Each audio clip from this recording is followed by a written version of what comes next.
तस्मै श्री गुरुवे नमः। बोलिए शीतलदेव महाराज की जय। कथा प्रारंभ होत है, आओ वीर हनुमान, आसनान विराजिए धरि में ध्यान। संत समान हरि कथा, तुलसी दुर्लभ दोहे, शुक्रदारा और लक्ष्मी पापी के भी हो। संत समान हरि कथा, तुलसी दुर्लभ दोहे, शुक्रदारा और लक्ष्मी पापी के भी हो। हनुमत डटे रहो आसन पे, जब तक कथा राम की। हनुमत डटे रहो आसन पे, जब तक कथा राम की। जब तक कथा राम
ऋषि बोले कि सूर्य जी, अब उत्तर दिशा में शिव जी के जितने भी ज्योतिर्लिंग हैं, उत्तर दिशा, उन सबके पाप नाशक महात्म्य का आप वर्णन कीजिए। है माँ बाप, आप बड़े धन्य हैं, आप बड़े धन्य हैं जो शिव जी में आपकी बुद्धि इतनी तत्पर है। तो सूर्य जी कहने लगे कि ब्राह्मणों, आपने महाबल लिंग की सुंदर कथा सुनी। अब उत्तर दिशा के जितने भी शिवलिंग हैं, शिवलिंगों के महात्म्य को सुनिए जो उत्तर दिशा की तरफ है। गोकर्ण तीर्थ में जहाँ एक अत्यंत पवित्र वन है, वहाँ चंद्रभागा नामक श्रेष्ठ भगवान शिव जी का ज्योतिर्लिंग है, जिसे अपनी सुंदर भक्ति द्वारा रावण ने स्थापित किया था। जगह मुझे कोई चाहिए, मैं किसी के आगे नहीं बैठूंगी ना, आगे बैठ जाओ। यहाँ बैठो ना जहाँ खड़ी हो। फिर मैं उस पे बैठूंगी तो आप सबकी पीठ। और जो संपूर्ण सिद्धियों का देने वाला है, और हम मुनीश्वरों संसार के कल्याणार्थ चंद्रभागा शंकर जी वहाँ सर्वदा विद्यमान रहते हैं। जो गोकर्ण में स्नान करके चंद्रभाग शिव जी का पूजन करता है वह निश्चय शिव लोक को प्राप्त होता है। इसमें कोई भी कुछ भी संदेह नहीं है। प्रभु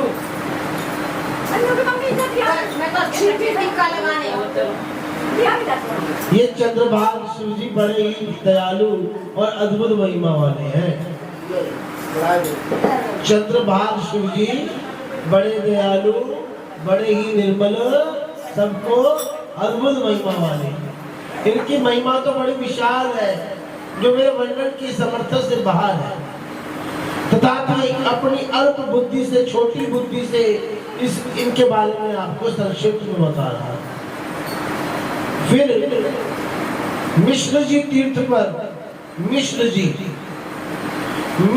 तीर्थ पर दादी नामक एक शिवलिंग है जिसे दधीची मुनि ने बड़े प्रेम से स्थापित किया था।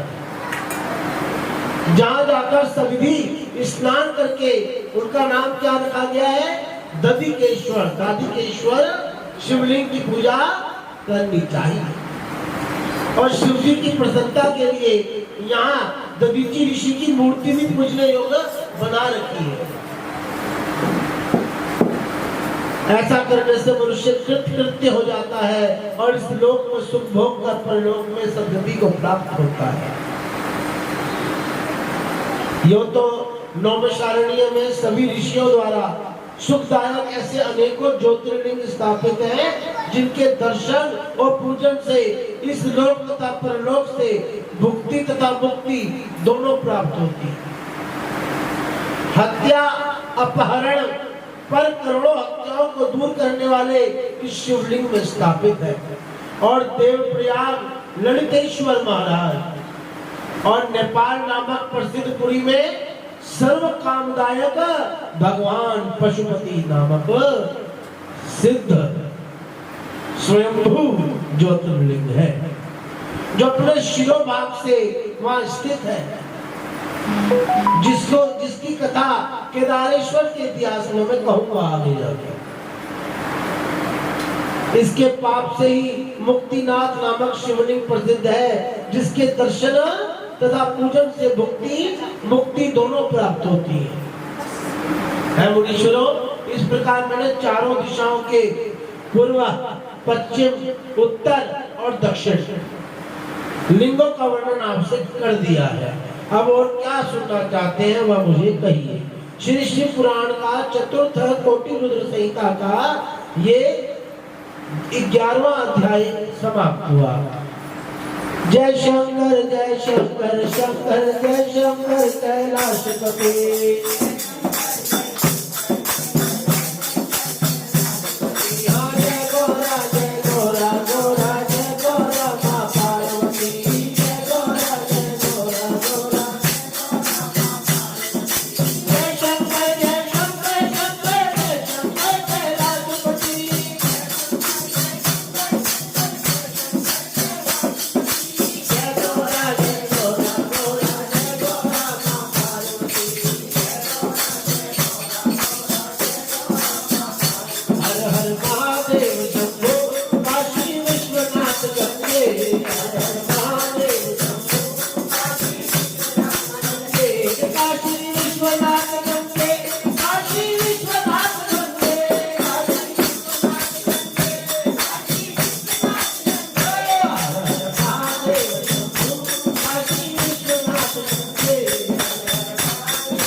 नमः पार्वती पते हर हर महादेव।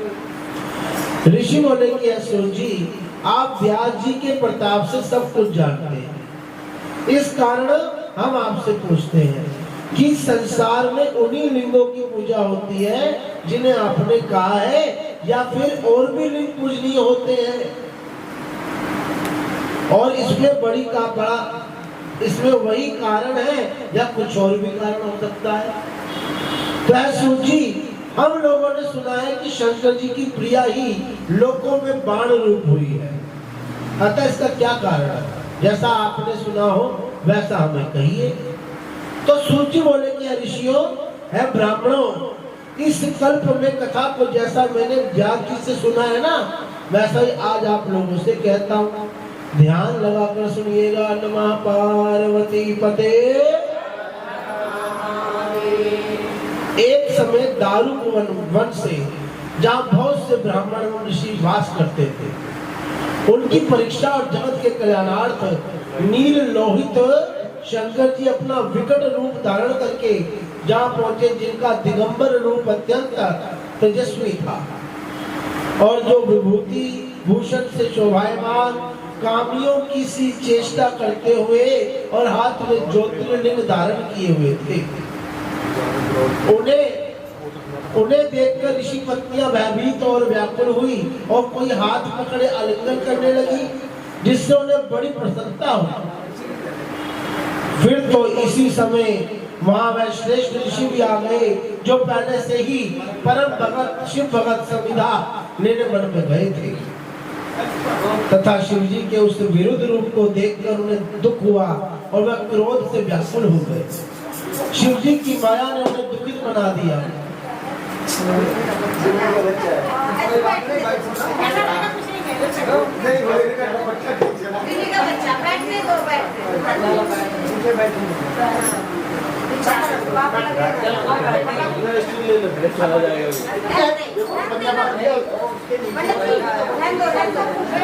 उन्हें दुखित बना दिया।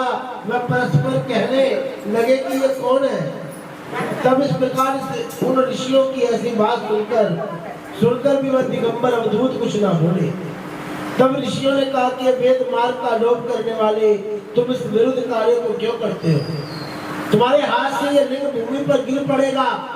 फिर तो ऋषियों के ऐसा कहते ही शिव का वह लिंग उस अद्भुत रूपधारी अवधूत के हाथ से उसी क्षण गिर पड़ा और आगे खड़ा होकर अग्नि के समान जलने लगा, तथा जहां जहां वह जाता था जलता था। वह आकाश पाताल स्वर्गलोक में प्रचलित हो भ्रमण करने लगा और कहीं भी स्थिर ना हुआ। उससे संपूर्ण लोग व्याकुल हो गए। सभी ऋषियों को बड़ा दुख हुआ। कोई भी देवता कल्याण को प्राप्त ना हुआ। जिस देवता ने शंकर जी को नहीं जाना, वह सभी दुखी हुए। फिर सब लोग मिलकर ब्रह्मा जी के पास गए, नमस्कार कर स्तुति किया और अपना सारा वृत्तांत कह दिया। ब्रह्मा जी समझ गए कि ऋषियों पर शिव जी की माया का प्रभाव छा गया है। उन्होंने कहा कि मित्रों, आप लोग तो सब कुछ के जानहार हैं, जानकार हैं, फिर ऐसा निंदित कार्य क्यों कर रहे हैं?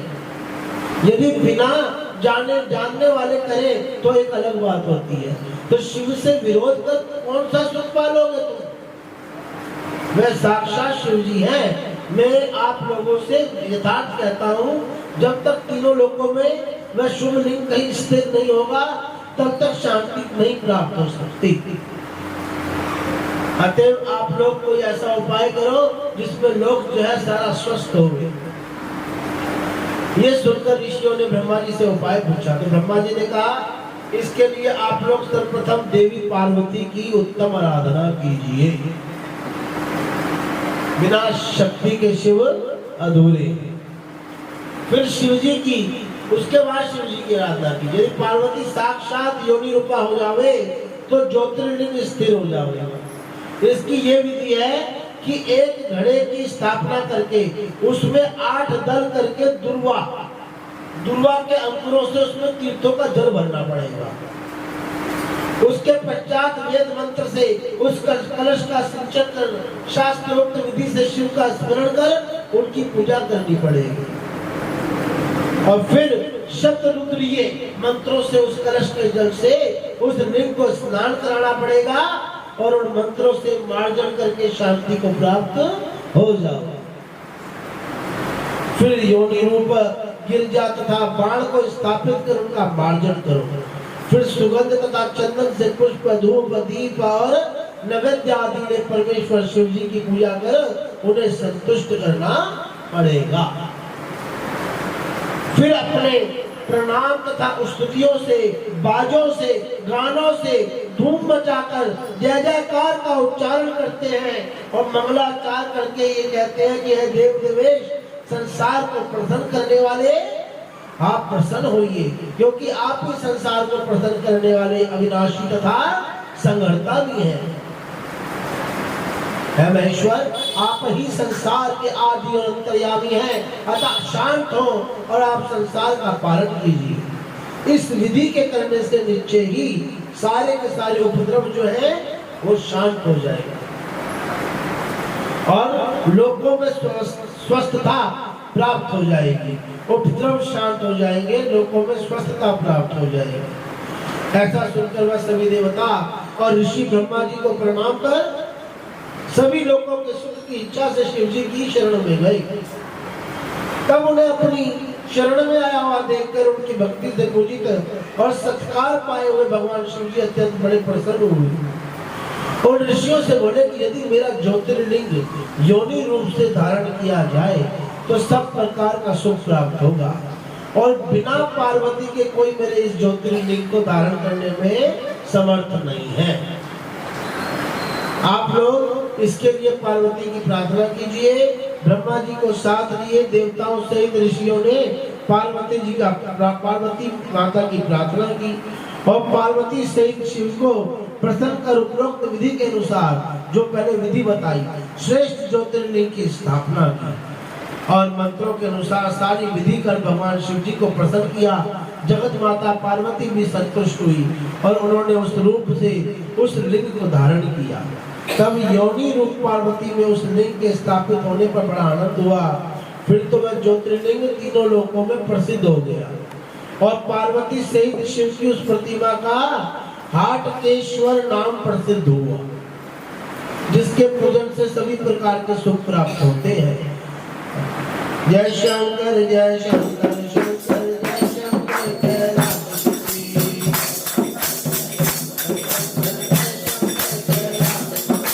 जय गौरा जय गौरा गौरा जय गौरा माँ पार्वती जय गौरा गौरा जय शंकर जय शंकर जय शंकर कैलाशपति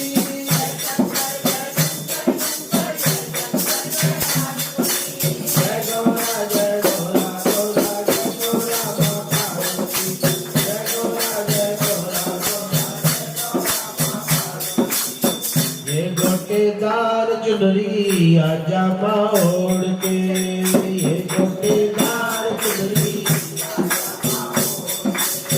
घर आजा मेरी मैया, घर आजा मेरी मैया, मंदिरों को छोड़ के, ये गोटेदार आजा ओढ़ के, ये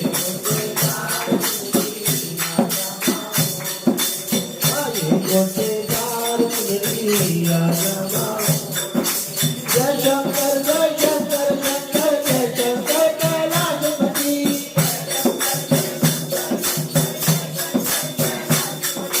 जय गौरा गौरा जय गौरा माँ पार्वती पार्वती हाँ ये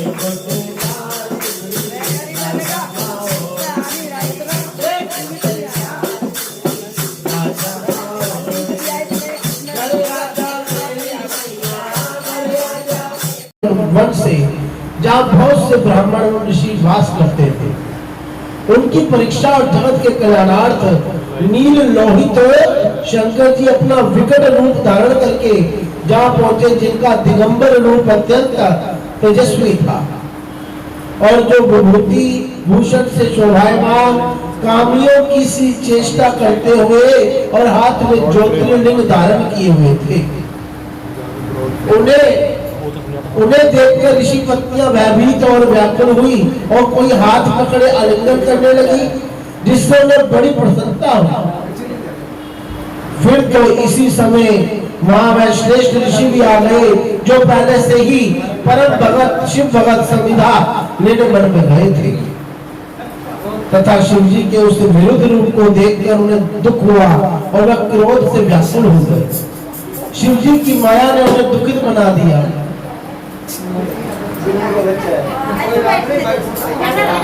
नहीं घोड़े का दुपट्टा खींच रहा है। बिल्ली का बच्चा बैठने दो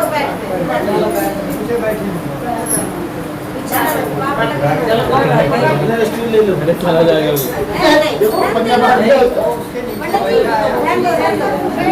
उन्हें दुखी तो बना दिया, वह परस्पर कहने लगे कि ये कौन है। तब इस प्रकार से उन ऋषियों की ऐसी बात सुनकर भी वह दिगंबर अवधूत कुछ ना बोले। तब ऋषियों ने कहा कि वेद मार्ग का लोप करने वाले, तुम इस विरुद्ध कार्य को क्यों करते हो? तुम्हारे हाथ से यह लिंग भूमि पर गिर पड़ेगा। फिर तो ऋषियों के ऐसा कहते हैं शिव का वह लिंग उस अद्भुत रूपधारी अवधूत के हाथ से उसी क्षण गिर पड़ा और आगे खड़ा होकर अग्नि के समान जलने लगा तथा जहां जहां वह जाता था जलता था। वह आकाश पाताल स्वर्गलोक में प्रचलित और भ्रमण करने लगा और कहीं भी स्थिर ना हुआ। उससे संपूर्ण लोग व्याकुल हो गए। सभी ऋषियों को बड़ा दुख हुआ।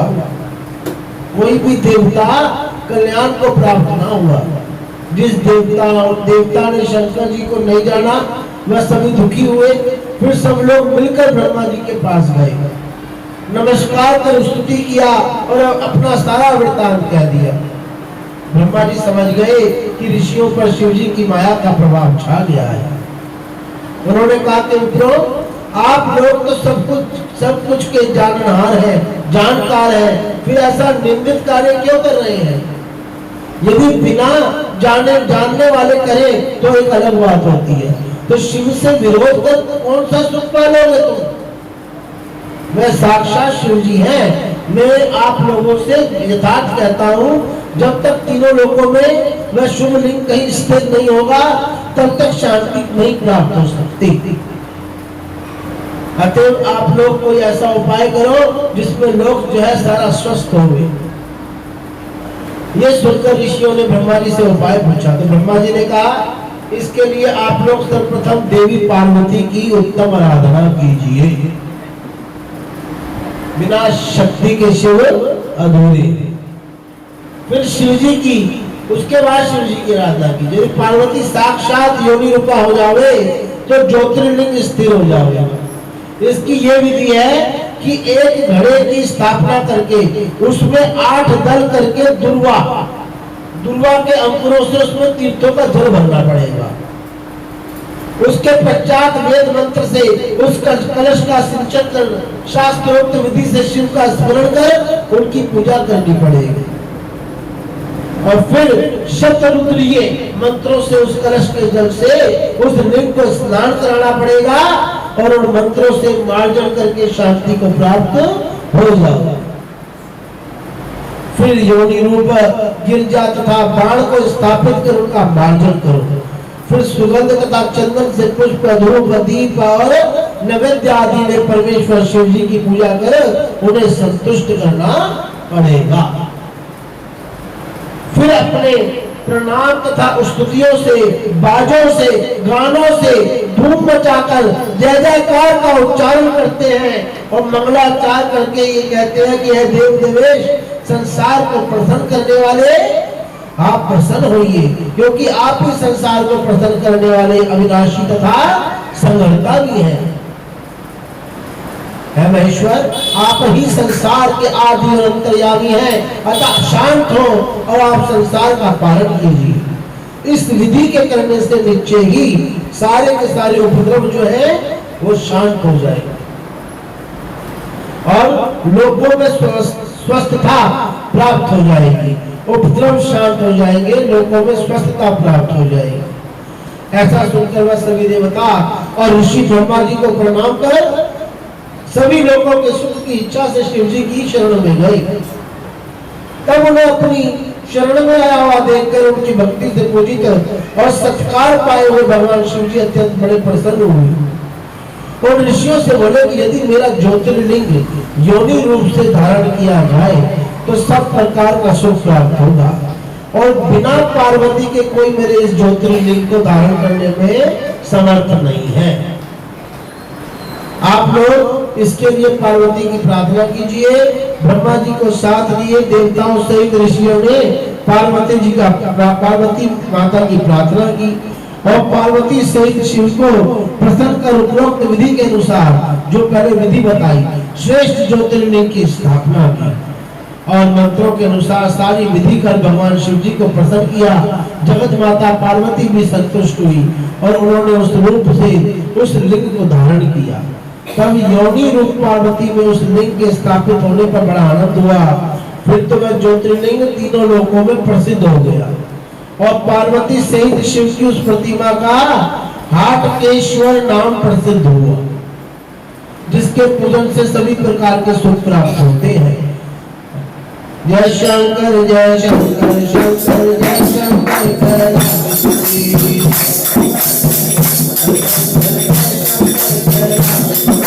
जय गौरा जय गौरा गौरा जय गौरा माँ पार्वती जय गौरा जय गौरा गौरा जय शंकर जय शंकर जय जय जय शंकर जय राजपति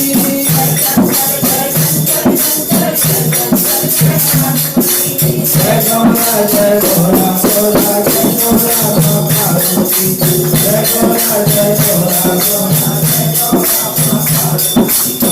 ये गोटेदार चुनरी राजा पाओड़ के ये गोटेदार चुनरी घर राजा मेरी मैया घर राजा मेरी मैया मंदिरों को छोड़ के ये गोटेदार राजा पाओड़ के ये गोटेदार राजा पाओड़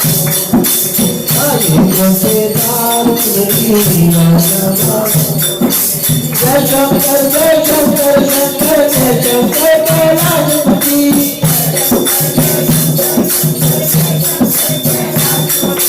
जय गौरा गौरा जय गौरा माँ पार्वती जय गौरा जय गौरा पार्वती हाँ ये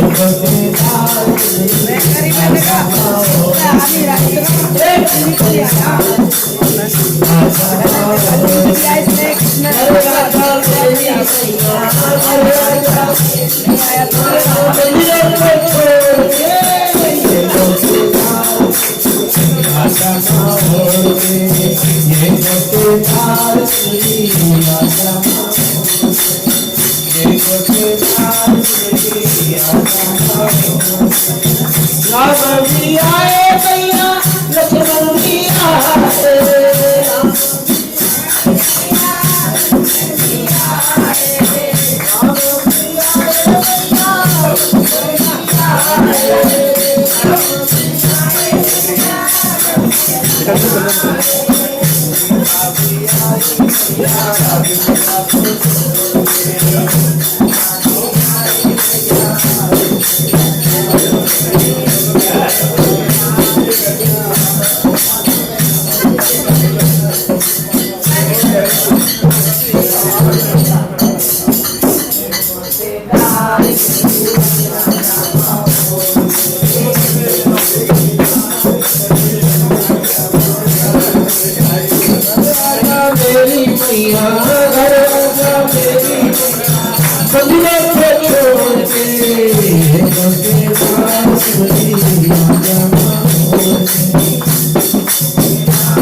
तो सूची बोले कि अर्जुन जैसे तीनों लोकों में ज्योतिर्लिंग रूप शिव जी पूजनीय हुई वह मैंने तुमसे प्रेम से कहा। अब आगे और क्या सुनना चाह रहे हो वह कहो। तो ऋषियों ने कहा कि प्रभु अब आप मुझे अंधकेश्वर नामक शिवलिंग की तथा अन्य शिवलिंगों की महिमा भी सुनाइए। तो सूर्य जी कहने लगे जब समुद्र में रहने वाले अंधकासुर ने तीनों लोगों को वश में कर देवताओं को कष्ट देना आरंभ किया तो सब देवता दुख से व्याकुल हो शिव जी की शरण में गए, उनकी बहुत बड़ी स्तुति की। तो शिव जी ने देवताओं से अंधकासुर को मारने का वचन दे दिया और कहा कि तुम अपनी सेना लेकर चलो, मैं अपने गणों सहित आता हूँ। तो देवता ऋषियों को साथ लेके अंधक के गर्त पर घर पर आए और अंधक अपने गर्त से निकलकर उनसे युद्ध करने लगा। दारुण युद्ध हुआ, परंतु शिव जी की कृपा से देवता बड़े बलवान हो गए थे, जिससे उन्होंने अंधक को मार भगाया। अंधक भाग कर अपने गर्त पर आया। वहां शिव जी पहले ही से सतर्क स्थित थे। वह जो ही वहां गया तो ही उन्होंने त्रिशूल उठा, उसका छेदन कर दिया। वह शिव जी की स्तुति करने लगा और शिव जी ने प्रसन्न होकर कहा कि वर मांग।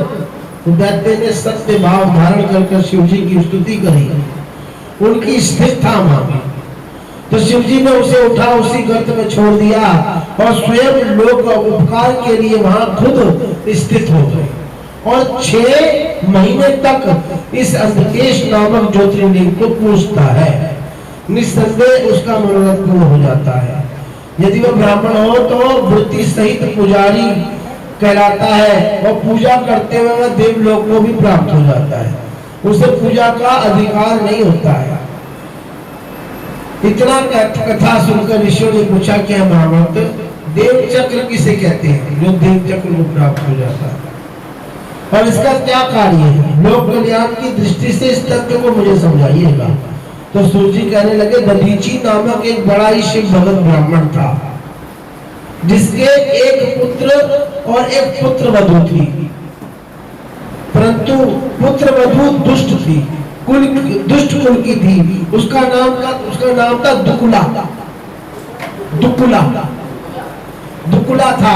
उसका पति सर्वदा उसी के वश में रहा करता था और उसके भी कई पुत्र थे, किंतु वह सभी शिव भगत थे।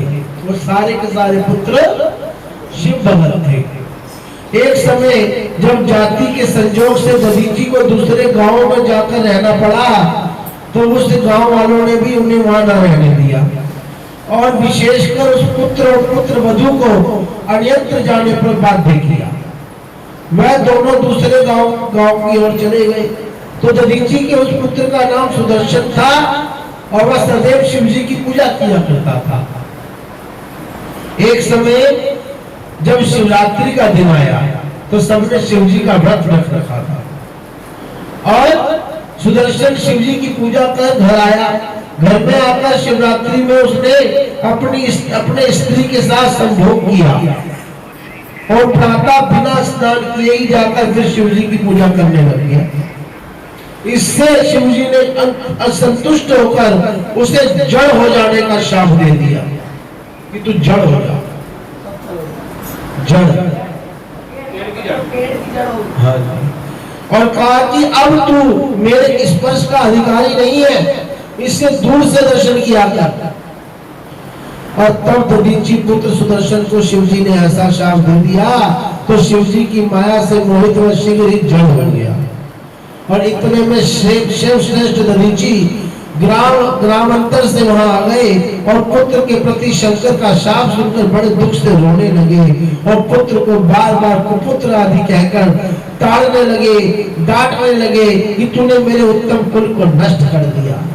पुत्र और पुत्र वधू की नष्टता पर उन्हें महान कलेश हुआ। वह उनके सुख के लिए भक्ति पूर्वक पार्वती जी की पूजा करने लगा। सुदर्शन ने भी चंडी पूजन के विधान सहित महान भक्ति से शुभ क्षतों द्वारा भगवती गिरजा की पूजा की। पिता और पुत्र दोनों ने भक्तवत्सल देवी पार्वती को प्रसन्न किया। तब उनकी माया के प्रभाव से प्रसन्न होकर चंडिका देवी ने सुदर्शन को अपना पुत्र बना लिया और देवी गिरिजा ने सुदर्शन के लिए शिव जी को प्रसन्न किया। और जब शिव जी प्रसन्न हो गए तो देवी पार्वती ने नमस्कार कर सुदर्शन को उनकी गोदी में डाल दिया। फिर भगवती गिरिजा ने उस पुत्र को घृत से घी से स्नान कराकर एक ग्रंथि से युक्त उसे 3 तार का यज्ञोपवीत धारण कराया, 3 तार वाला, और गायत्री मंत्र दिया। बालक ने श्री शिव सहित ओम नमः शिवाय इस मंत्र से 16 बार संकल्प तथा पूजन किया और प्रसन्न हुई चंडिका देवी ने अनेक नाम और मंत्रों का पाठ कराया। शिव जी ने भी उसे प्रसन्न होकर उसे अपना अधिकारी बनाया और कहा कि अब तुम गोल तिलक लगाया करो, गोल, तथा मुझ पर जो कुछ चढ़ाए हो उसे ग्रहण करो। अब तुम हमारी शिव संध्या करा करो और यही शिव गायत्री जपा करो। पहले मेरी सेवा किया करो, फिर अपना कोई कार्य किया करो। इस प्रकार करने से तुम्हारा कल्याण होगा, मैंने तुम्हें क्षमा कर दिया। क्या ऐसा कहकर शिव जी ने उसके चारों पुत्रों को बटुक रूपों से चारों दिशाओं में अभिभक्त कर दिया और चंडी ने पुत्र सुदर्शन को अपने निकट रख उसके पुत्रों को अनेक वरदान दिया। इस प्रकार शिव ने जगत के हित के लिए उन बटुकों की स्थापना की और कह दिया कि जो तुम्हें पूजेगा ना वो मेरी पूजा के समान ही होगा। फिर तो शिव जी की कृपा से उनका बड़ा विस्तार हो गया। जब तक बटुक की पूजा नहीं होती, ना की जाए, तब तक शिव जी की पूजा रहती है। अतः उनको पूजकर ही शिव जी की पूजा करें। शुभ अशुभ किसी भी कार्य में बटुक का त्याग करना योग्य नहीं है, क्योंकि प्रजापत्य और भोज्य में बटुक ही विशेष होता है। इति शिव पुराण चतुर्थ कोटिरुद्र संहिता अध्याय समाप्तः। नमः पार्वती पते। हर हर महादेव शंभु काशी विश्वनाथ भक्ते। हर हर महादेव शंभु काशी बटुकेश्वर भक्ते। काशी बटुकेश्वर भक्ते। काशी बटुकेश्वर भक्ते। काशी बटुकेश्वर भक्ते। हर हर महादेव शंभु काशी विश्वनाथ भक्ते। काशी नमः पार्वती पते। हर हर महादेव। अब आपके सामने सोमनाथ ज्योतिर्लिंग उत्पत्ति का वर्णन रखा जा रहा है। गुणी शंकर भगवान सोमनाथ सर्वप्रथम ज्योतिर्लिंग कि उनकी उत्पत्ति कैसे हुई। तो सूर्य बोलेंगे मुनीश्वरों, अब मैं आप लोगों से ज्योतिर्लिंगों के महात्म्य तथा उनकी और भी उत्पत्ति को कहूंगा और ध्यान देकर सुनिएगा। यद्यपि शिवलिंगों के महात्म्य को कोई 100 वर्षों में भी नहीं कह सकता, तथापि जैसा मैंने अपने सद्गुरुओं से सुना है ना, वो मैं आपसे कह रहा हूं। है मुने उन ज्योतिर्लिंगों में जो सोमनाथ पहले कहे गए हैं, इसलिए अब पहले उन्हीं का महात्म्य सुनिए। है मुनीश्वरों, जब महात्मा प्रजापति दक्ष ने अपनी 27 कन्याओं को चंद्रमा के लिए दान किया, तो वह कन्याएं चंद्रमा को और चंद्रमा उन कन्याओं को प्राप्त कर वैसा ही शोभित हुआ जैसे स्वर्ण से मणि और मणि से स्वर्ण की शोभा होती है।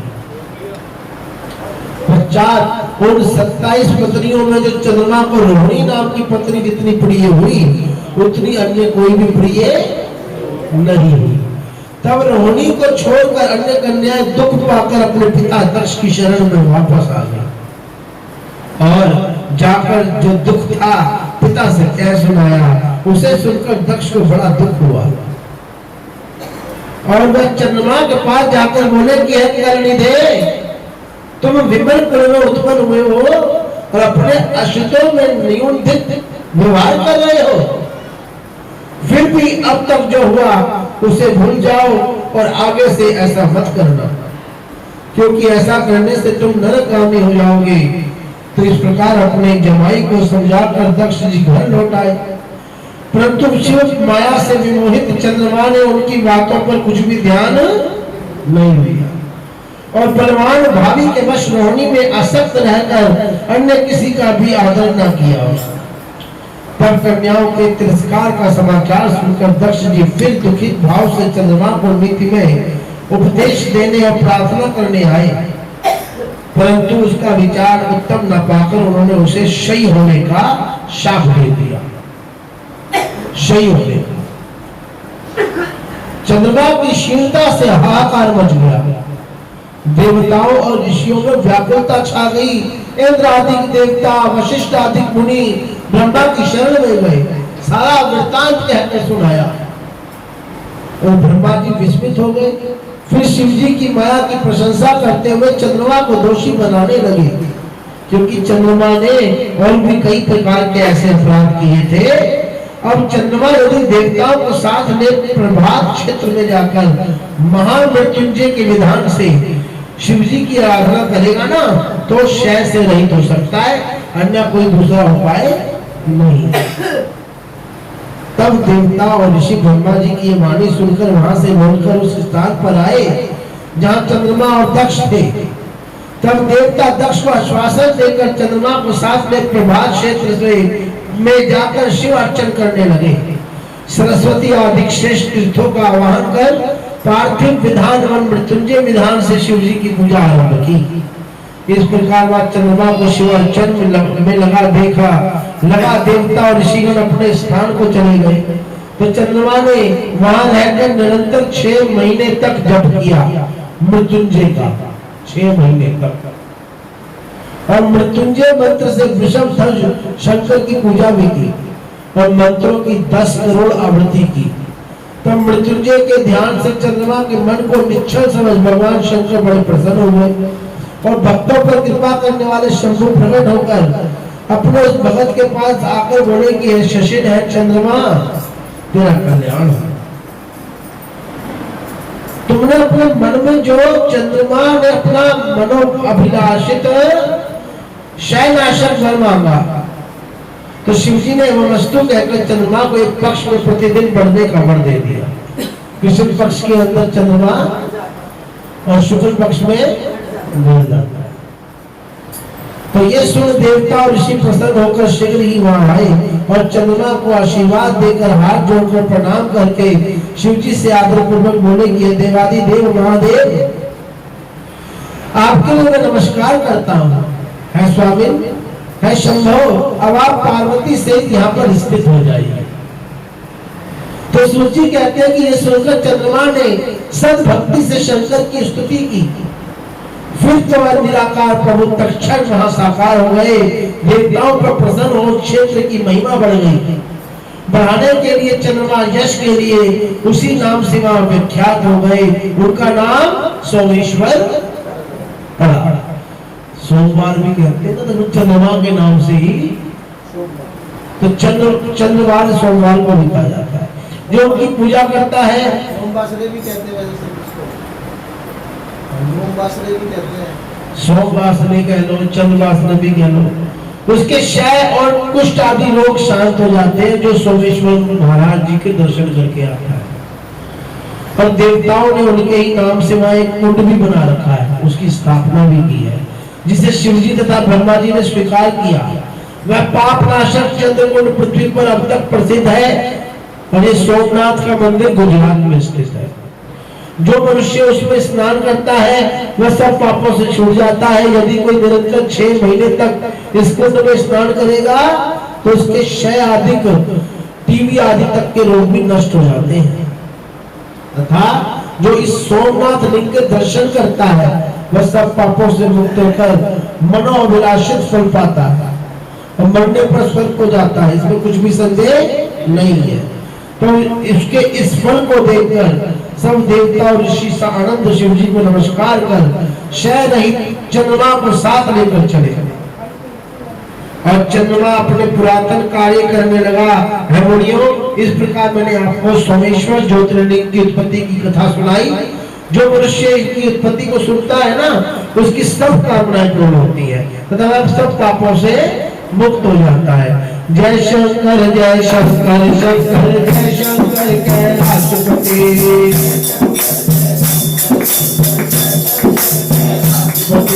जय गौरा जय गौरा गौरा जय गौरा माँ पार्वती। जय गौरा जय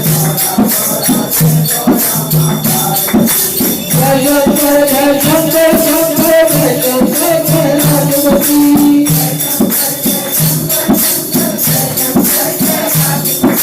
जय गौरा गौरा जय गौरा माँ पार्वती। जय गौरा गौरा नमः पार्वती पते हर हर महादेव। सूची बोलिए। अब इसके आगे जो दूसरा ज्योतिर्लिंग है उसका नाम बताइए।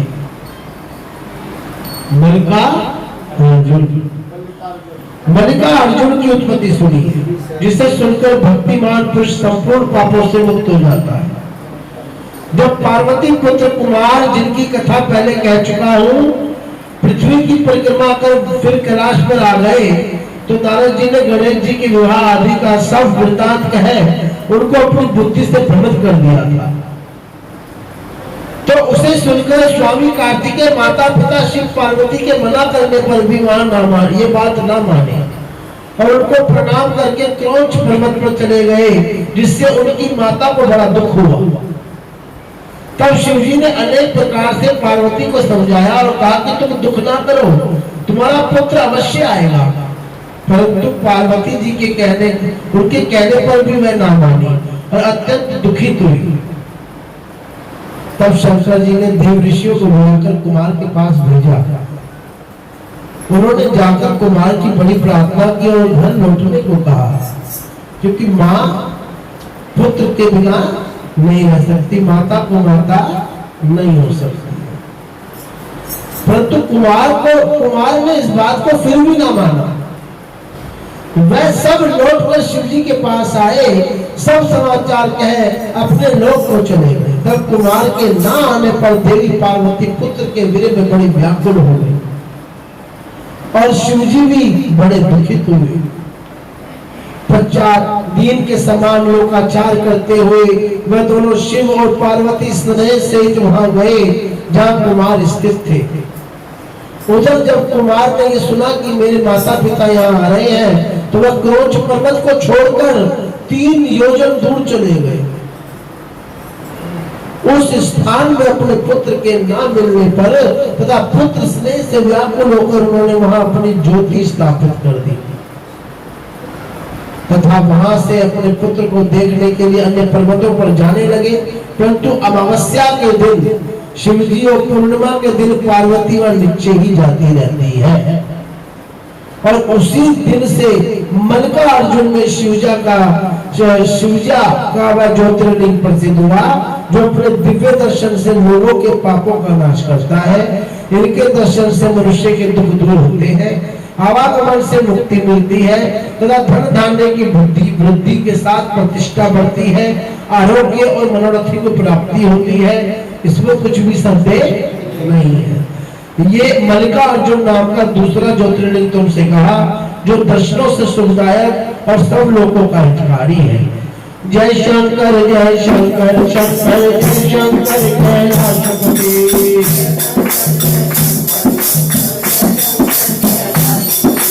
जय गौरा गौरा जय गौरा माँ पार्वती। जय गौरा गौरा गौरा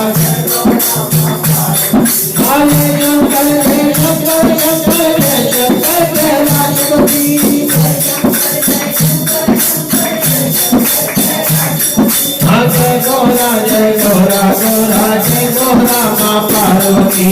जय गौरा गौरा जय नमः पार्वती पते हर हर महादेव। ऋषियों ने कहा, है शिव जी आप धन्य हैं जो व्यास जी के प्रसाद से सब कुछ जानते हैं।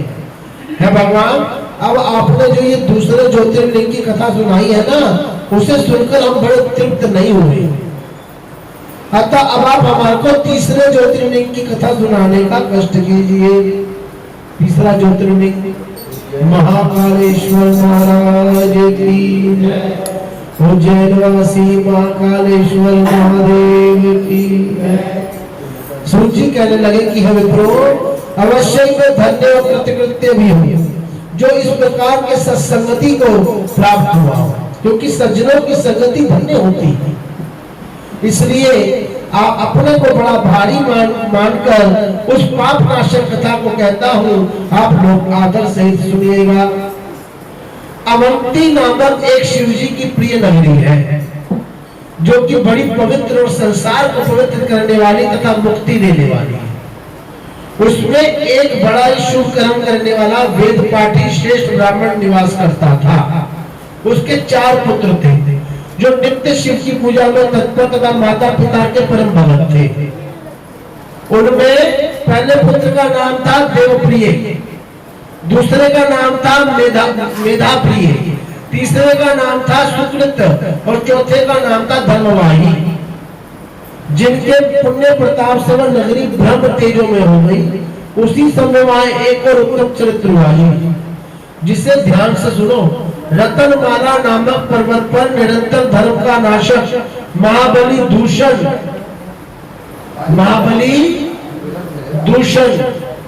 दूषण नामक दैत्यों का एक राजा रहता था।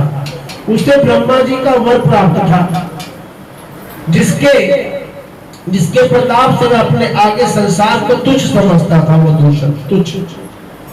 अब उसने देवताओं को परास्त कर उनको उनके स्थान से निकाल दिया तथा उस दुष्ट ने पृथ्वी पर वेदों तथा स्मृतियों के धर्म को नष्ट कर दिया। किसी भी तीर्थ और क्षेत्र में धर्म ही नहीं रह सका। अवंती नगरी बड़ी रमणीय दिखती थी, इसलिए उसने अपनी विशाल सेना के साथ उस पर भी आक्रमण कर दिया और वहां के निवासी वेदज्ञ ब्राह्मणों को बड़ा कष्ट दिया और अपने 4 दैत्यों को बुलाकर उन्हें यह आज्ञा दे दी कि जैसे भी हो इनका वैदिक धर्म छुड़ा देना और ऐसा करो कि जिसमें मैं मेरा कहना मानने लगे। तब उसके इस प्रकार के सब विचित्रों को सुन ये चारों दैत्य चारों दिशाओं में प्रचंड प्रलय की अग्नि के समान प्रदीप्त हो गए, परंतु शिव जी के ध्यान में प्राण ब्राह्मण कुछ भी खेदित न हुए। वह रेखा मात्र में भी अपने धर्म से न टले, क्योंकि शिव जी के आगे वह नीच दैत्य क्या वस्तु थे। इसी समय उन दैत्यों ने उस शुभ नगरी को घेर लिया। चारों ओर दैत्य ही दैत्य दिखाई पड़ने लगे। पीड़ित प्रजा ब्राह्मणों के पास आई। ब्राह्मणों ने कहा, हम क्या करें, हमारे पास दुष्टों को भय देने वाला बल नहीं है तथा वैसे शस्त्र भी नहीं है जिनसे हम उनको परास्त कर सके। हमें तो एकमात्र सर्वप्रथम शिव जी का ही भरोसा है, उन्हीं का ही आश्रय है और हम उन्हीं की शरण में चलते हैं। हम तो केवल इतना ही जानते हैं कि जब संसार में सामान्य मनुष्यों के आश्रित रहने वाले का भी अपमान नहीं होता तो शिव जी के आश्रित तो कहना ही क्या। अब इस समय तो स्वामी शिव जी ही दैत्यों के भय की रक्षा कर सकेंगे। इस प्रकार वह ब्राह्मण प्रजाओं को धैर्य धारण कराकर शिव जी की पूजा में तत्पर हो गए। उसी समय दूषण नामक दैत्य मारो मारो कह कहकर अपनी सेना सहित उन पर टूट पड़ा, परंतु वेद प्रिय के पुत्र ब्राह्मणों ने उन दैत्यों का वचन सुना ही नहीं, कारण कि वे शिव जी के ध्यान में मग्न थे। फिर तो जो ही वह दुष्ट आत्मा दैत्यराज उन ब्राह्मणों को मारने चला तो ही उस पार्थिव मूर्ति के स्थान में एक भयानक शब्द करके खड्डा हो गया और उसी गर्त में एक विकट रूपधारी महाकाल नाम से प्रसिद्ध शिवजी प्रकट हो गए, जो सत्पुरुषों के रक्षक और दुष्टों के घातक हैं। उन्होंने प्रकट होते ही अपने प्रचंड शब्द के साथ, है दुष्ट दैत्य, तो इन ब्राह्मण के निकट से दूर भाग गया। परंतु उस दैत्य ने शिव जी की आज्ञा न मानी। इससे महाकाल नामक शिव जी ने सेना सहित उस दुष्ट दैत्य को अपनी एक हुंकार से ही भस्म कर दिया और बचे बचाए भाग चले। परंतु उस दूषण दैत्य को शिव जी ने मार ही दिया। देवता हर्षित हो गए, आकाश से फूल बरसाने लगे, दुर्द भी बजाने लगे। पश्चात ब्रह्मा विष्णु आदि के देवता वहां आ गए और सबने विधिवत स्तोत्रों से और महाकालेश्वर नामक शिव जी की बड़ी स्तुति की। शिव जी ने प्रसन्न उन ब्राह्मणों को संसार सागर से पार पाने की मुक्ति दी और तभी से ब्राह्मणों की प्रार्थना कर लोकार्थ से वह ईश्वर वहां स्थित हुए। इस प्रकार महाकालेश्वर नामक शिवलिंग पृथ्वी पर प्रसिद्ध हुआ, जिसके दर्शन करने से स्वप्न में दुख नहीं होता। जो प्राणी जिस कामना से इनकी सेवा पूजा करता है उसी की वह कामना पूर्ण होती है, उसे मोक्ष प्राप्त होता है। सुनतो, ये मैंने महाकाल शिव की उत्पत्ति तथा महात्म्य में सुनाया। इसके आगे अब आप लोग क्या सुनना चाहते हैं? जय शंकर शंकर जय शंकर कैलाशपति।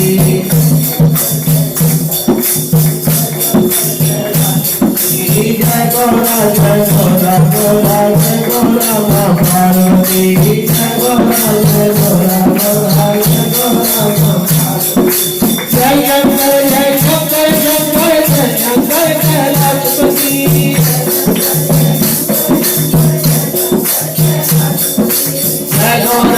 गौरा गौरा जय गौरा माँ पार्वती जय गौरा गौरा जय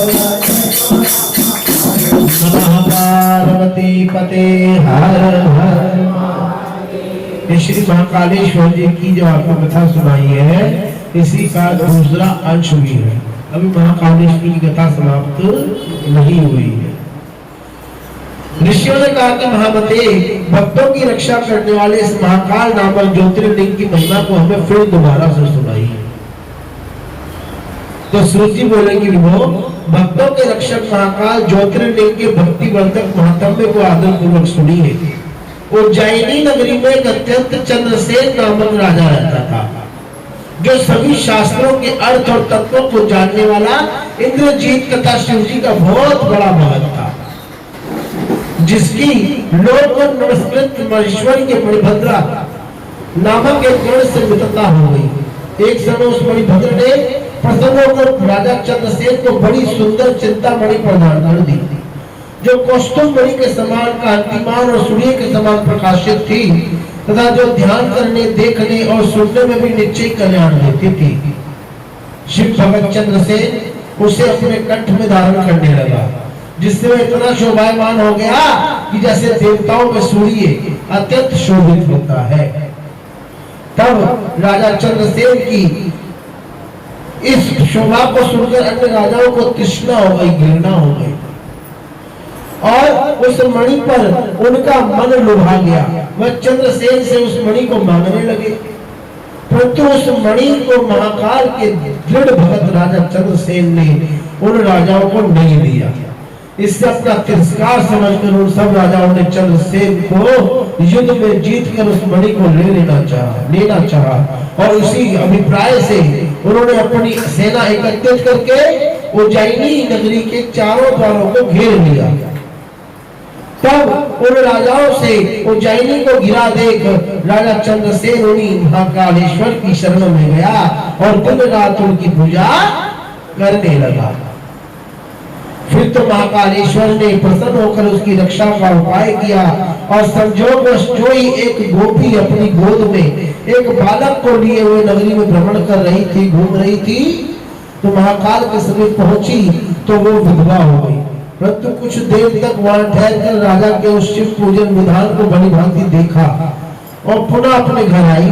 तब उस संपूर्ण चरित्र को देखकर उस गोपी के पुत्र ने बड़ी उत्कंठा से शिव जी का पूजन करने की इच्छा की और एक रमणीय पाषाण को लाकर अपने शून्य शिविर में बड़ी भक्ति से उस शिवलिंग की पूजा की।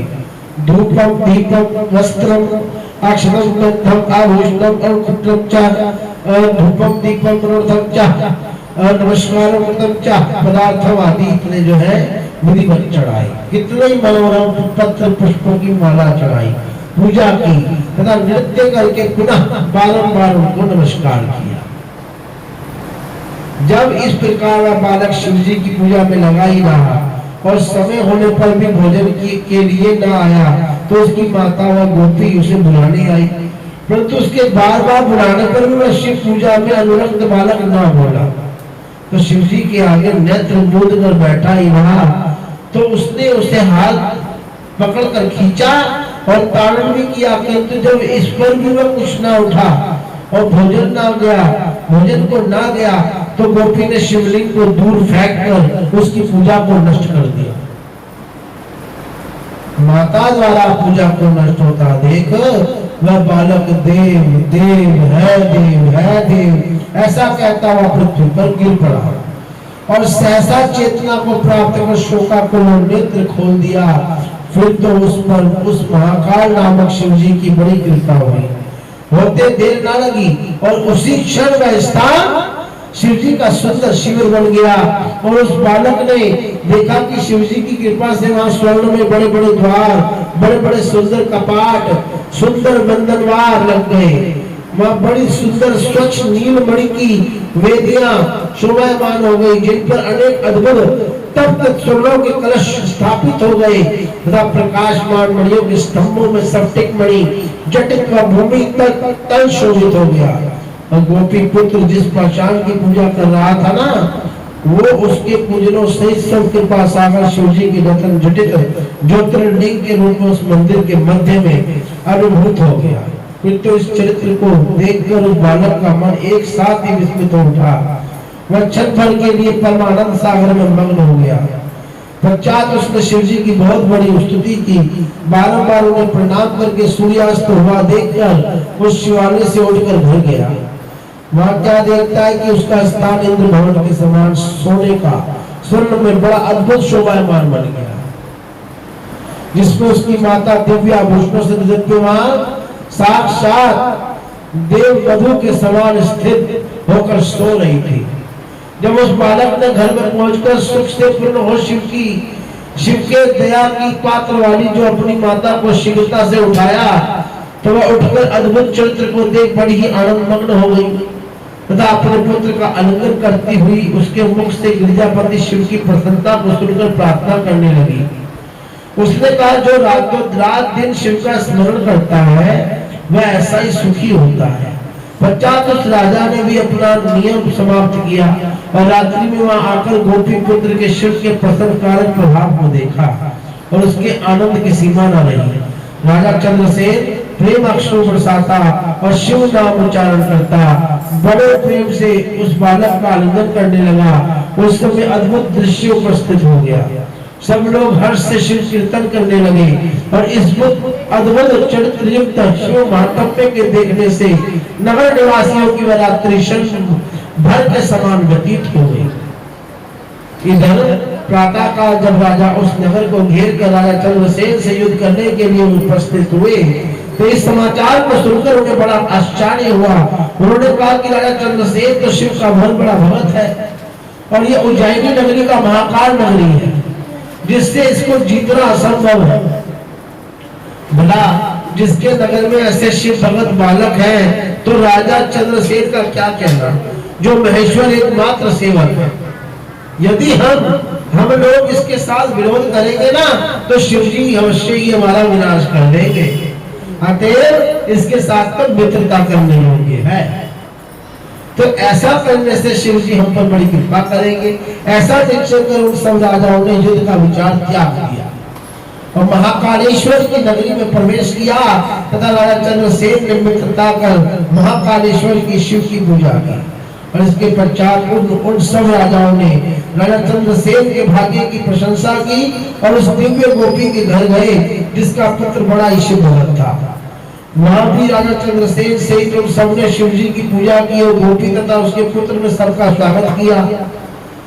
राजाओं ने प्रसन्न हो शिव भगत गोप के पुत्र को बहुत सी वस्तुएं प्रदान की तथा सभी राजाओं ने संपूर्ण देशों में जितने भी गोप थे उनमें उसी को राजा बनाया। इसी समय वहां पर सब देवताओं से पूजित वानरों के राजा हनुमान जी भी प्रकट हो गए। बोलिए पवन पुत्र हनुमान। आज मंगलवार की सोमवार, कल मंगलवार है। आज महादेव जी जिन्हें देखकर सब राजाओं ने नम्रता से उन्हें प्रणाम किया और उन सब के मध्य में पूजित वानरों के स्वामी हनुमान जी ने उस गोप पुत्र का आलिंगन कर सब राजाओं की ओर देखकर ये कहा कि यह समस्त राजाओं है मनुष्यों, शिव जी के बिना अन्य कोई मनुष्य को गति देने वाला नहीं है। देखो हम गोप पुत्र ने तो बिना मंत्रों के ही अपने स्वामी स्वाभाविक प्रेम से कल्याणकारी शिव जी की पूजा की है, जिसे आज इतनी बड़ी कीर्ति प्राप्त हो गई। और यही नहीं, ये यहाँ समस्त भोगों को भोग कर अंत में मोक्ष को प्राप्त करेगा तथा इसके वंश की 8वीं पीढ़ी महायशस्वी नंद नामक एक ऐसा पुरुष उत्पन्न होगा जिसके पुत्र रूप में स्वयं नारायण कृष्ण उत्पन्न होंगे तथा आज से लेकर ये गोपी पुत्र संसार में श्रीकर नाम से लोगों में प्रसिद्ध होगा। ऐसा कहकर शिव के अवतार अंजनी पुत्र हनुमान ने सब राजाओं सहित राजा चंद्रसेन को कृपा दृष्टि से देख उस बुद्धिमान गोप पुत्र श्रीकर को बड़े प्रेम से शिव जी को प्रिय लगने वाले आचार का उपदेश दिया। पश्चात उन सबके देखते देखते हनुमान जी अंतर ध्यान हो गए और सब राजा चंद्रसेन का बहुत सत्कार किया। सत्कार कर अपने स्थान को चले गए। 50 श्रीकर नामक प्राप्त कर उस दो पुत्र ने बहुत से परम तेजस्वी और धर्मात्मा ब्राह्मणों के साथ बड़े प्रेम से महाकाल शिव जी की सेवा की। समय आने पर दोनों मोक्ष को प्राप्त हुए। इस प्रकार ये महाकालेश्वर ज्योतिर्लिंग सत्पुरुषों को सुमति स्वर्ग तथा शिव भक्ति देने वाला और सब प्रकार से दुष्टों का दमन करने वाला तथा भक्तों पर दया करने वाला है।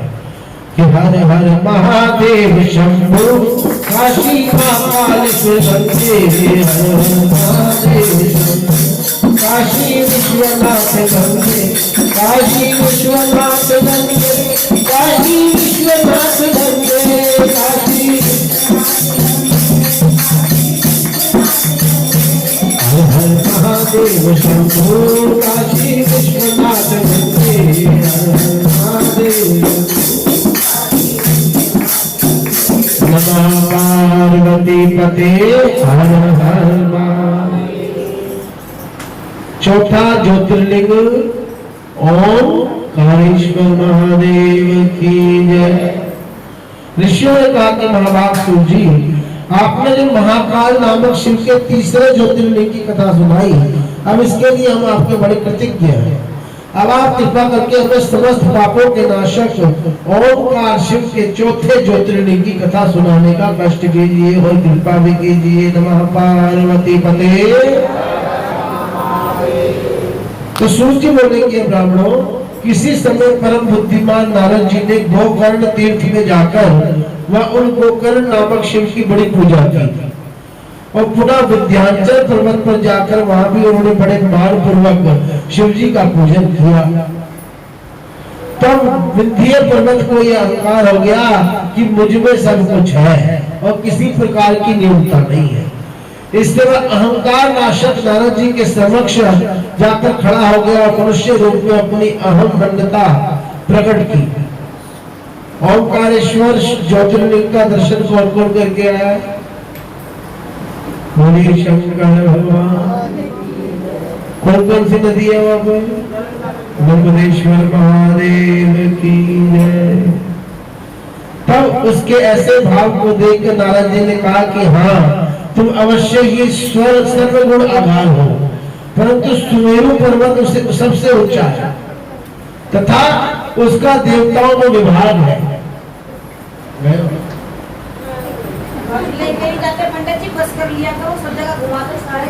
संडे को चलना ना दो,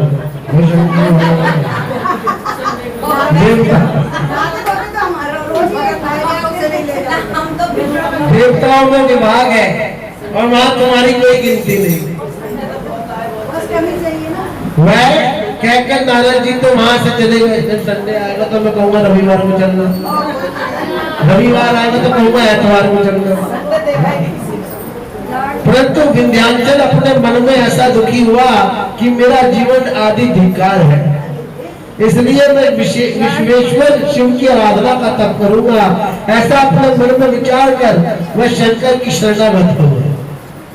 बड़े प्रेम से ओंकार नामक शिव की पार्थिव मूर्ति बना ली, उनकी पूजा करने लगा और 6 महीने तक नित्य उसने शिव जी की कठिन आराधना कर तथा विंध्य के इस प्रकार के तप को देखकर शिव जी बड़े प्रसन्न हो गए। वहां प्रकट होकर उससे बोले कि विंध्य, मैं तुझ पर बड़ा प्रसन्न हूँ, वर मांगा। तो विंध्य ने कहा कि शंभो, यदि आप मुझ पर प्रसन्न हैं तो मुझे ये वर दीजिए कि जिसमें मैं अपने सब मनोवांछित कार्यों को अपनी बुद्धि से सिद्ध कर सकूं। तो ये सुनकर भगवान बहुत देर तक अपने हृदय में सोचने लगे कि ये मूर्ख विंध्याचल तो दूसरों को भी दुख देने वाले वर की इच्छा कर रहा है। अब मैं क्या करूं कि जिससे इसका शुभ वरदान भी हो जाए और दूसरों को कष्ट भी ना हो। तो ऐसा विचार करते हुए शंभु ने क्या कह दिया? तथा अस्तु। ये कहकर अपनी वहां स्थिति की और संपूर्ण देवताओं तथा ऋषियों ने वहां उपस्थित होकर उनकी पूजा कर ये प्रार्थना की कि आप यहीं स्थित हो जाओ। फिर तो भक्तवत्सल भगवान शिव जी संसार के सुख के लिए वहीं पर उसी प्रकार ओंकार और प्रणव इन 2 नामों से सर्वदा के लिए स्थिर हो गए। बोली ओंकारेश्वर महादेव। ब्राह्मणों, तभी से पार्थिव में प्रकट हुए परमेश्वर इन दो नामों से वहां प्रसिद्ध होते हैं। उनको ओंकारेश्वर भी कहा जाता है और प्रणवेश्वर भी कहा जाता है। प्रसिद्ध हुए और ये दोनों ज्योतिर्लिंग भक्तों के अभिष्टदायक तथा भक्ति मुक्तिदायक हुए। 50 सब देवताओं और ऋषियों ने बड़े प्रेम से उनकी पूजन कर अनेकों वरदान पाए और वह सभी अपने स्थान को चले गए। विंध्य पर्वत में भी अपने कार्य को साधा और दुख का त्याग किया। यहाँ पर जाकर शिव जी का पूजन करता है जो भी, वह आवागमन से मुक्त हो जाता है। इसमें कुछ भी संदेह नहीं है। इस प्रकार ओंकारेश्वर का महात्म्य मैंने तुमसे कहा। इसके आगे अब मैं केदारनाथ नामक शिव के इस श्रेष्ठ लिंग का आपके सामने वर्णन कर रहा हूँ, उसको ध्यान देकर सुनिएगा। नमः पार्वती पते हर हर महादेव, हर हर महादेव शंभु काशी कादेश्वर, हर हर महादेव शंभु काशी केदारेश्वर, काशी विश्वनाथ गंगे, काशी विश्वनाथ गंगे,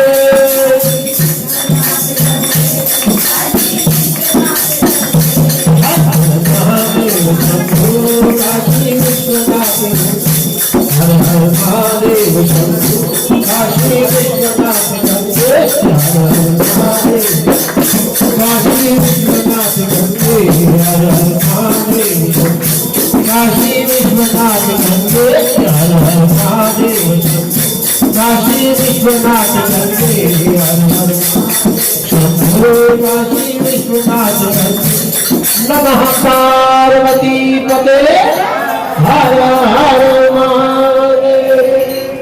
बोलिए केदारनाथ भगवान की। सोच बोले क्या द्विजों, धर्मपुत्र नर नारायण के अवतार की कथा जो मैं पहले तुम्हें सुना चुका हूँ। वही जब बद्रिका ग्राम में जाकर पार्थिव पूजन करने लगे तो उनसे प्रार्थित वहां शिवजी प्रकट हो गए थे। कुछ समय पश्चात एक दिन शिवजी ने प्रसन्न होकर उनसे वर मांगने के लिए कहा तो लोक कल्याण की कामना से नर नारायण ने उनसे प्रार्थना की कि है देवादिदेव, यदि आप इसमें प्रसन्न हैं हमसे तो स्वयं अपने रूप से पूजा के निमित्त सर्वदा यहाँ स्थित रहें। सर्वदा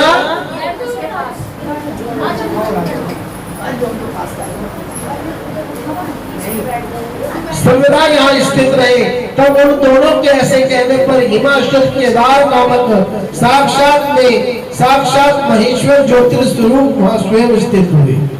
उनका वहां केदारेश्वर नाम पड़ा। तो जो इन केदारेश्वर शिव का दर्शन और पूजन करता है उसके सब मनोरथ पूर्ण होते हैं। केदारेश्वर के दर्शन से स्वयं भी दुख नहीं प्राप्त होता। जब पांचों पांडवगण वहां गए तो इन देवादिदेव महिष का रूप धारण कर उनके समक्ष जो वहां से पलायन कर दिया। तो पांडवों ने दौड़कर उनकी पूंछ पकड़ ली जिससे वह नतमुख होकर वहां स्थित हुए और उनका शिरोभाग नेपाल में प्रकट हुआ। सिर्फ इससे पांडवों को बड़ी प्रसन्नता हुई और शिवजी उनसे पूजित हो गए। उन्हें वर देकर वहां स्थित हुए तो शंकर जी का पूजन कर पांडवों का सब दुख छूट गया और उन्होंने अपना इच्छित फल पाया। तो तब से केदार क्षेत्र में शंकर जी नित्य स्थित है, जिनका भारतवासी आज तक पूजन करते आ रहे हैं। जो भक्तजन शिव जी की प्रीति के लिए वहां कंचन देते हैं, कंचन, वह शिव जी के समीप जाकर उनके रूप को जाते हैं और वहां शंकर का रूप देखकर प्राणी सब पापों से छूट जाता है। इस प्रकार बद्रीवन जाने वाले जीवन मुक्त हो जाते हैं, बद्रीनाथ। और जहाँ नर नारायण केदारेश्वर का दर्शन अवश्य ही मुक्तिदायक है, इसमें कुछ भी संदेह नहीं है। जहाँ जाकर वो प्रेम से केदारेश्वर पूजन और जलपान करता है ना, उसका पुनर्जन्म ही नहीं होता है। वो दोबारा जन्म ही नहीं लेता है तो केदारनाथ के दर्शन कराएगा। मुनीश्वरों, आपने जो कुछ पूछा वह सब मैंने तुम्हें कहा। इसके सुनने से निसंदेह पापों से मुक्ति मिल जाती है। जय शंकर शंकर जय शंकर कैलाशपति जय शंकर कैलाशपति जय गौरा गौरा जय गौरा बाबा जय गौरा गौरा जय गौरा बाबा जय शंकर शंकर जय शंकर कैलाशपति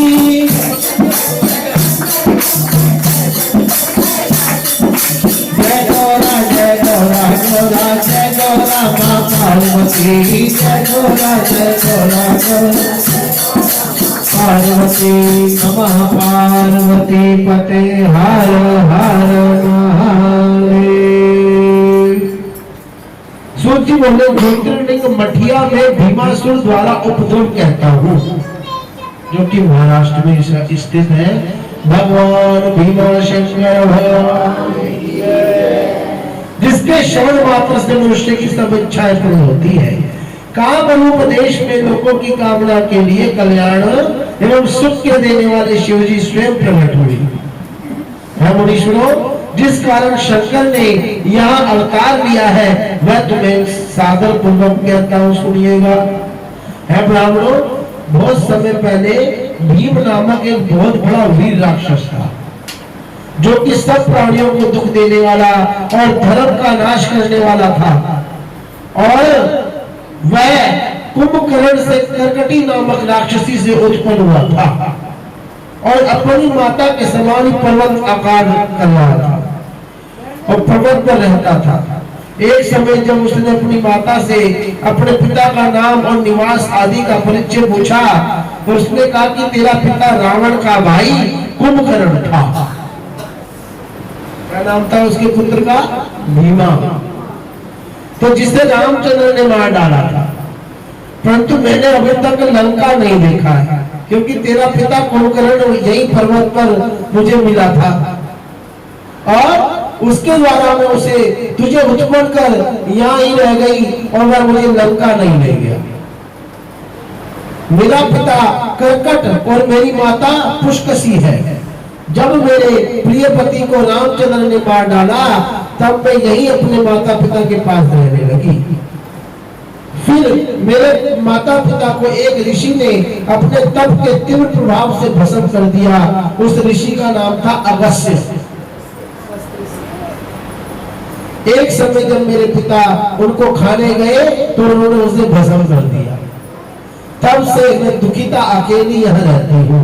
तब उसने ऐसा सुनकर प्रबल पराक्रमी भीम भगवान के ऊपर बड़ा क्रोधित हुआ और ये सोचने लगा कि अब मैं क्या करूं।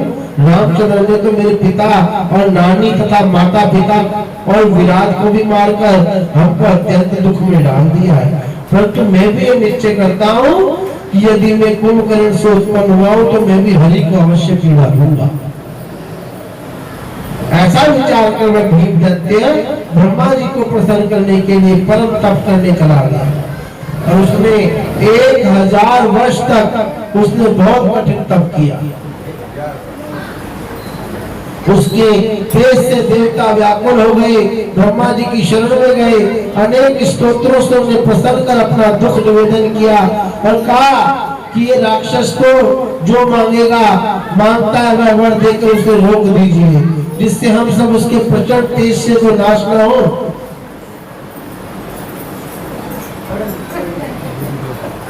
देवताओं का प्रस्ताव स्वीकार कर ब्रह्मा जी उसे वर देने चले। तो वहां पहुंच उसे अभिलाषित वर मांगने को कहा। तब ब्रह्मा जी का ऐसा वचन सुनकर उस राक्षस ने कहा, यदि आप मुझ पर प्रसन्न हो तो वर देना चाह रहे हो तो मुझ में अपार बल दीजिए। ब्रह्मा जी ने क्या कहा? एवं अस्तु कहकर प्रस्थान किया और अपने स्थान पर आए।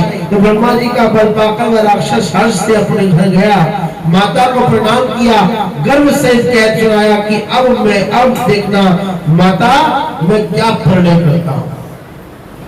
मैं इंद्र आदि देवताओं सहित विष्णु जी को भी उनके सहायकों सहित मार दूंगा। उसकी माता कुछ न हुआ। प्रबल राक्षस भीम ने इंद्र आदि देवताओं को युद्ध में जीत उन्हें स्थान च्युत कर दिया और भगवान विष्णु को भी युद्ध में जीत लिया। जीत लिया तथा आनंद से रसातल को जीतने लगा। तब उसने दक्षिण दिशा में कामरूप के स्वामी को युद्ध में जीता और तारण किया। उसने कामरूपेश्वर का कोष सहित सारा सर्वस्व अपहरण कर लिया। कामरूपेश्वर शिव जी का बड़ा ही भगत था। उसने उसे बड़ी बेड़ियों से बांधकर एकांत में डाल दिया, बेड़ियों से बांधकर। परंतु उसने कारागार में भी अपने कल्याण की इच्छा से शिव जी की उत्तम पार्थिव मूर्ति बनाकर नित्य उनका पूजन किया, भजन किया। उसने वहां गंगा जी की बहुत बड़ी स्तुति की तथा मानसिक स्नान कर शिव जी का पूजन किया। उसकी पतिव्रता स्त्री दक्षिणा ने भी अपने पति से सीखकर प्रीति सहित वैसा ही पार्थिव विधान किया। बेटा हम भी खेलना तुम्हारे साथ। इस प्रकार उन दोनों स्त्री पुरुषों ने एक भाव से भक्तों के कल्याणार्थ कल्याणकर्ता शंकर की आराधना की। उधर ब्रह्म वरदान से अभिमानी राक्षस यज्ञ के सब कर्म धर्म का लोभ कर रहा था। उस दुष्ट आत्मा राक्षस ने राक्षसी सेना के साथ सब पृथ्वी को अपने वश में कर लिया। स्वयं स्वतंत्र हो उत्तम से उत्तम भोगों का भोग करने लगा। उसने इंद्र आदि देवताओं तथा ऋषियों और ब्राह्मणों की बहुत बड़ी पीड़ा दी और उन्हें उनके लोकों से निकाल दिया। वह सब विष्णु जी को साथ ले शिव जी की शरण में आए। अनेकों स्तोत्रों से शिव जी की स्तुति की। महाकौशी नदी के समीप शिव जी को प्रसन्न किया। पार्थिव बना सविधि पूजा कर अनेकों स्तोत्रों से विक्रम से नमस्कार आदि उपचारों से उनकी पूजा की। तब देवताओं की स्तुति से संतुष्ट हो शिव जी उनसे बोले कि है विष्णु, है देवताओं, है ऋषियों, मैं तुमसे प्रसन्न वर मांगो, मैं तुम्हारा क्या कार्य करूं? तो देवताओं ने कहा कि देवादिदेव महादेव, आप सबके मन की बात जानते हैं और फिर भी पूछते हैं। आप अंतर्यामी हैं, आपको कुछ अज्ञात नहीं है क्या? फिर भी महादेव आपकी कृपा से हम आपसे ये कहने आए हैं कि कुंभकर्ण से उत्पन्न हुआ करकटी का पुत्र बलि राक्षस ब्रह्मा के वरदान से देवताओं को अहिर्निश पीड़ित कर रहा है। प्रभु, है महेश्वर, आप दुखदाई राक्षस भीम को मारिए और हम पर कृपा कर दीजिए, ये कार्य को विलंब न कीजिए। तो शिव जी ने ये स्वीकार कर देवताओं से कहा कि तुम लोग जाकर काम रूपेश्वर से मेरा भजन करने को कहो और ये भी कह दो कि अब तुम्हारा कार्य शीघ्र होगा, तब मैं उसे मारने जाऊंगा। तो देवताओं ने काम रूपेश्वर के पास जाकर जैसा कुछ शिव जी ने कहा था वैसा कहकर उसको हर्षित कर दिया। फिर महर्षियों से सब देवता निज स्थान को चले गए।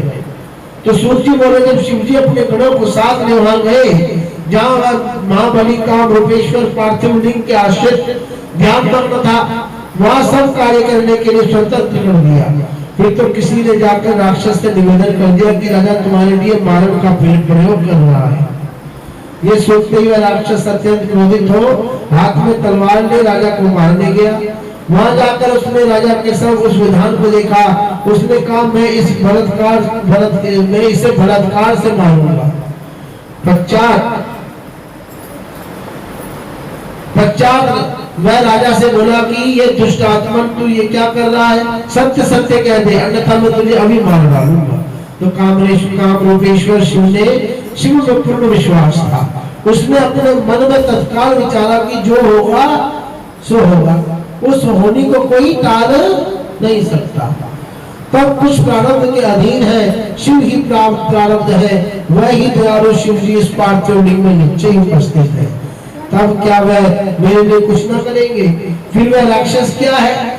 शिव जी अवश्य ही अपनी प्रतिज्ञा से सत्य करेंगे, क्योंकि वह सर्वथा ही सत्य प्रतिज्ञ है। ऐसा शास्त्रों में मैंने सुना है।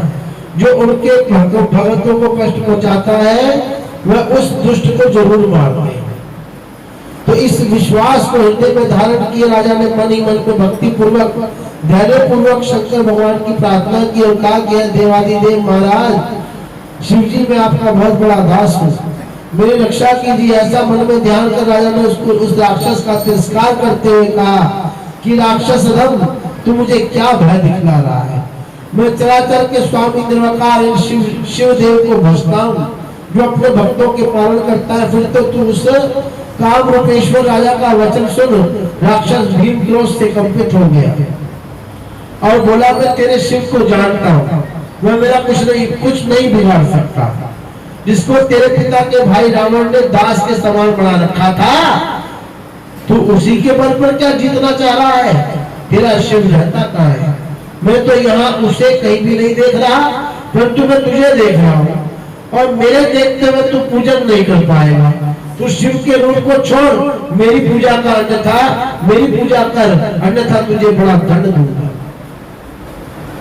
तब उसके ऐसे वचनों को सुनकर शिव जी ने बड़ा दृढ़ विश्वास वाले राजन ने उससे कहा कि मैं कैसा भी नीच और दुष्ट क्यों ना हो, किंतु शिव जी की पूजा को तो मैं छोड़ नहीं सकता।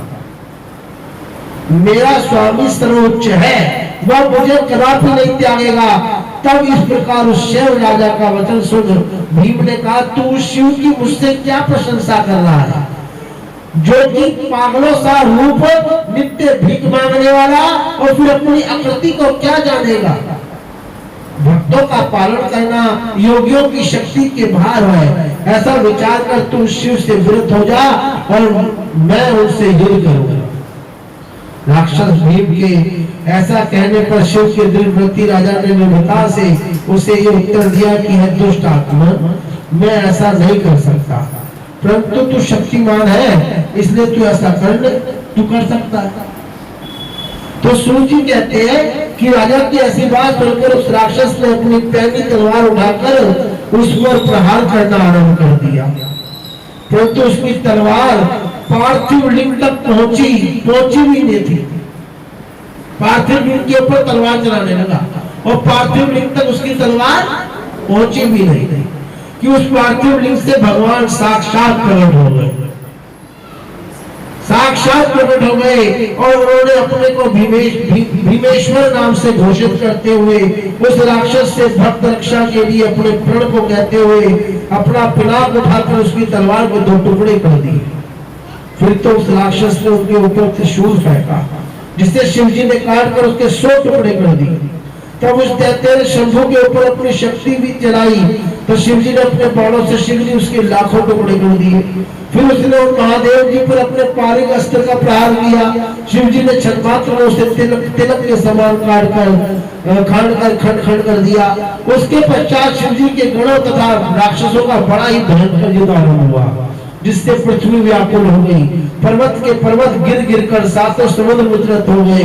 देवता और ऋषियों में बहुत बड़ी व्याकुलता आ गई। उन्होंने परस्पर एक कहना आरंभ कर दिया कि हमने व्यर्थ ही इसके लिए शिव जी को बुलाया, परंतु उसी क्षण वहां नारद जी आ पहुंचे। नारायण नारायण,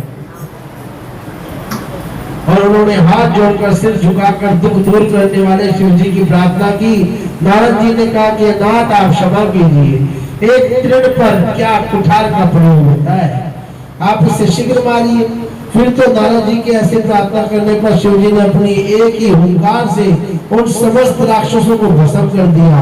राक्षस भीम कहाँ है? शिव जी के इस प्रकार क्रोधित होने पर उसकी राख तक का पता न लगा कि वो कहाँ चला गया, उसकी राख भी नहीं मिली।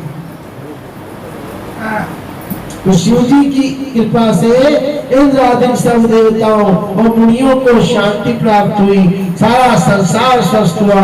महेश्वर के क्रोधानल से जल के राक्षसों के शरीर की जली भस्म संपूर्ण वन में व्याप्त हो गई, जिससे अनेक औषधियां और मनुष्यों के रूप तथा अनेकों वेश उत्पन्न हुए, जिसके लेपन से भूत प्रेत और पिशाच आदि सब दूर हो जाते हैं तथा ऐसा कोई भी कार्य नहीं है जो उस भस्म से न होता हो।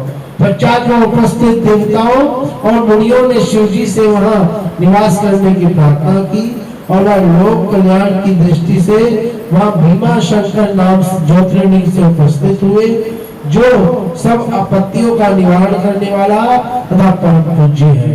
नमः पार्वती पते हर हर, जय शंकर शंकर शंकर जय शंकर कैलाशपति।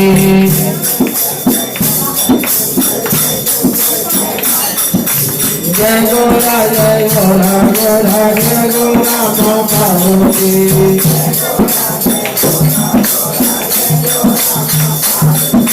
जय शंकर जय शंकर शंकर जय शंकर कैलाशपति जय शंकर शंकर जय गौरा गौरा जय गौरा माँ पार्वती जय गौरा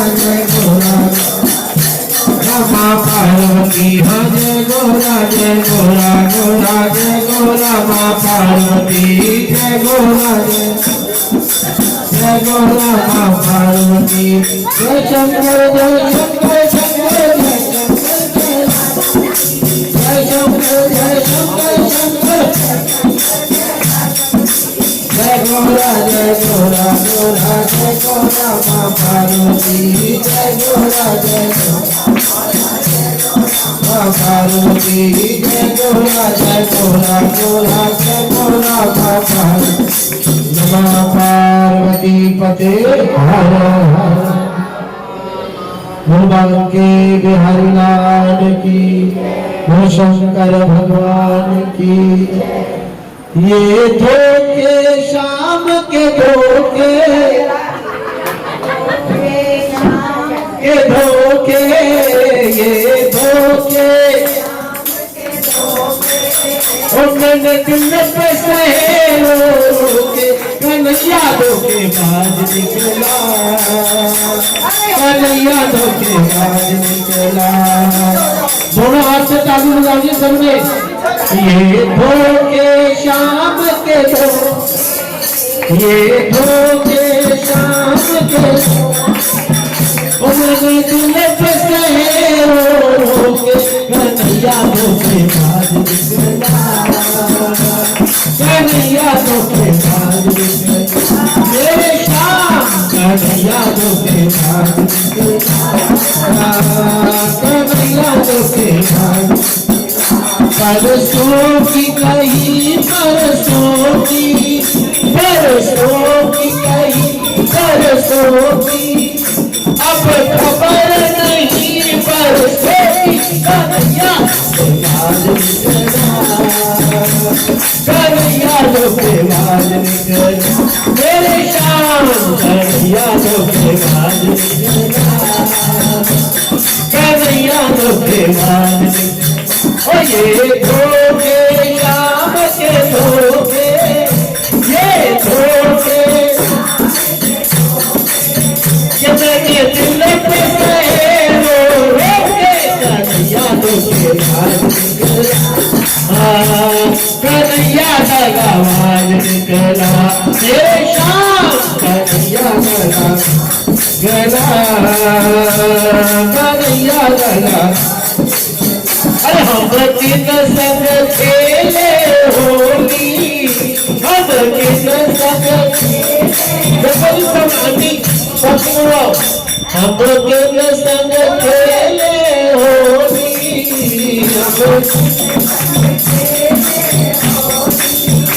वो भूल गया हम खेली कन्हैया बाज ओ मेरे शाम कन्हैया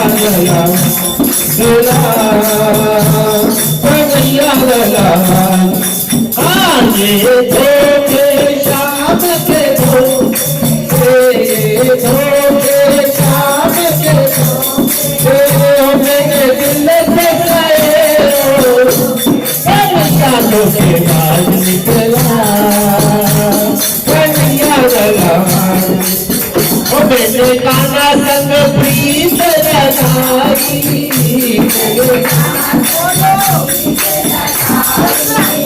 मैंने गाना संग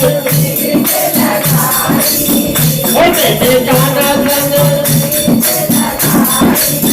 और वो तो भूल गया हर जाई कन्हैया धोखे बाज कन्हैया धोखे बाज निकला कन्हैया धोखे नमः पार्वती पते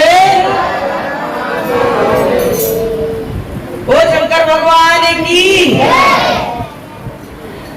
दक्ष ने जब यज्ञ कराया था तो गौरा जी और शिव जी को नहीं बुलाया था दक्षिण अरे गाएंगे या आप डांस ही करो, फिर गाते हो तो डांस नहीं हो पाता। अरे कितना डांस हाँ। और मेरे हाथ ऐसे ही टूट जाते हैं। कोई डांस करना चाहिए ना। सबको डांस करना चाहिए। मेरे नाथ मुझे जाने दो, मुझे बाबुल के घर जाना।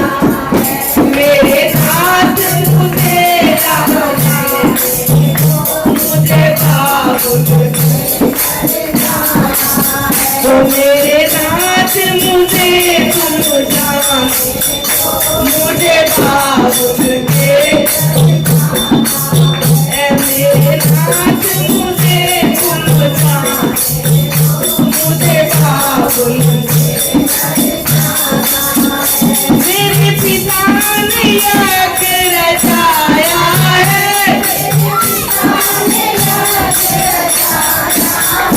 मेरे पिता ने यज्ञ रचाया है,